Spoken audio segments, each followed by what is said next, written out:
My name is Mirajyoti. I came to Auroville 10 years ago to stay, but I had actually been for a visit before, and since the age of 5, I was seeking. What? I didn't know. It was like the Veda says, neti, neti. It's not that, it's not that. And finally, through various circumstances, I came across in '69 of an article on Mother Auroville, but mainly on Ashram and Auroville, in a French-speaking magazine. I was in France at the time. And I felt, this is it. But it took me 4 years to come the first time to the ashram and Auroville. And then the following year, in '74, I decided to come for good. I was partly in the ashram, and in '75, in January '75, I joined Auroville, or at least I thought I joined Auroville. I was working as a cook in the Matrimondia Cascade, but I could not stay. I think I just was not ready. So I went back to the ashram, and in '78 I had to leave the ashram for 11 and a half years for health reasons and money reasons. So I came back for good in 1989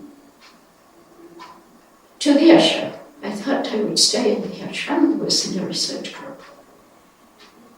But it seems I was working for the ashram press on translating the works of Sri Aurobindo and the Mother in French.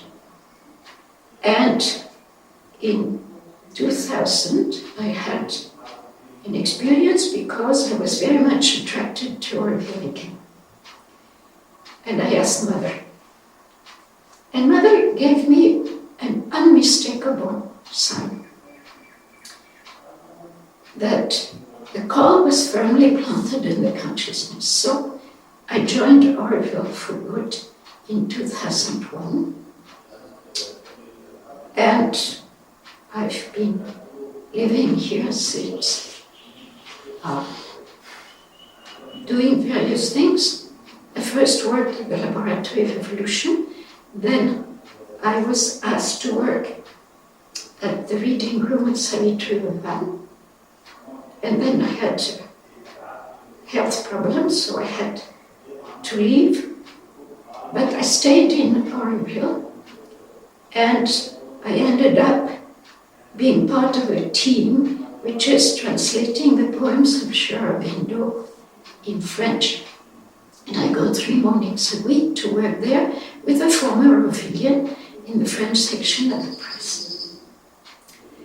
Now, the thing is that in Auroville we experience shifts of consciousness. One of the shifts at the moment is that our sense of time is changing completely.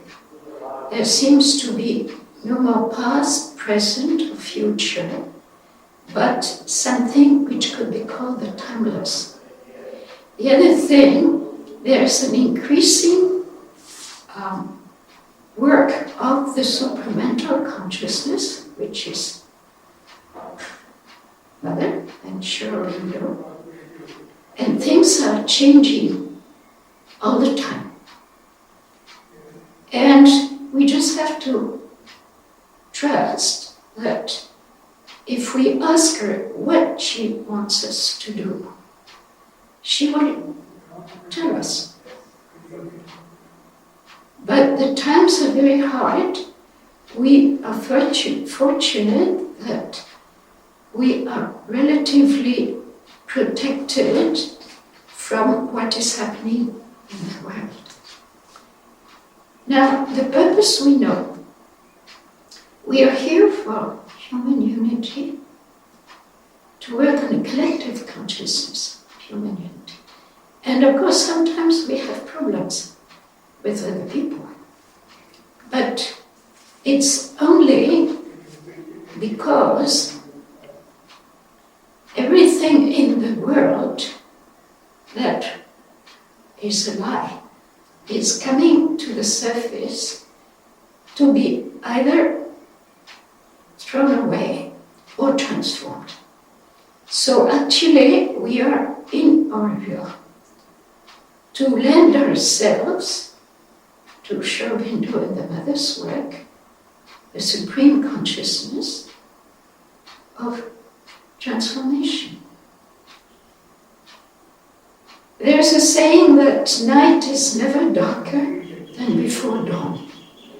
And maybe the sign precisely that we are, so to speak, on the right track is that the night is very dark. And so we experience all kinds of things which we don't understand. We will understand later. And I think that to some extent, all of us, in one way or another, we've had the same experience, that Mother has brought us here and she's carrying us like the mother cat carries her kitten by the scruff of the neck. So it's actually very simple and very complex, because we're at least 40 nationalities, and I feel like a number of Aurovilians that my nationality is Aurovilian, simple as that. And so we just go along. And we know the Satya Yuga has been predicted will start on the 31st of December 2012. So a lot of cleaning up has to be done. And that's what we're going through. And we are going through together. And that's why, in one way or another, we are beginning to feel the unity, because we sort of live the same things, more or less.